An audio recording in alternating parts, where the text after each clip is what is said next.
Hello, I'm Chris Clausing, member of the Sustainability Membership Council, and today we're going to talk about existing buildings. It's really easy to incorporate the energy code into a new building where it is addressed right from the beginning. But how do you address the energy code for buildings that already exist?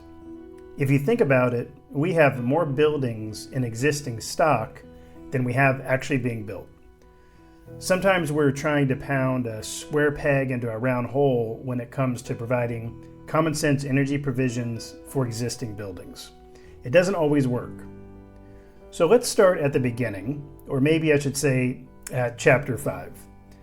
The energy code has a chapter dedicated to existing buildings, and that is where you start, chapter 5. The existing building chapter addresses projects really in numerous categories. For example, historic structures. It also includes provisions for different types of projects, so like an addition or an alteration, or maybe a space that was unconditioned and now it's going to be conditioned. The energy code provisions listed are specific to the type of project. If you're doing an alteration, let's say to a room, the energy code doesn't make you rip off all the drywall and add R30 insulation into the walls, when all you're doing is taking two rooms and making it into one room by simply removing a wall. It works by providing a path to do what we can to improve the energy efficiency in a particular location of the building to make it better than it was before.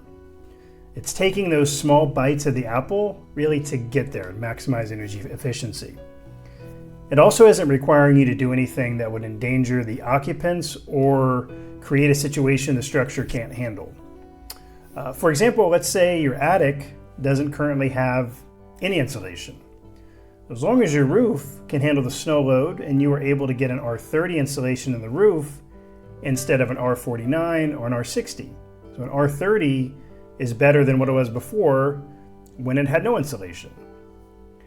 So we're always trying to improve our codes, and Chapter 5 is trying to do with existing building stock in a safe way to really keep our community strong, resilient, and energy efficient.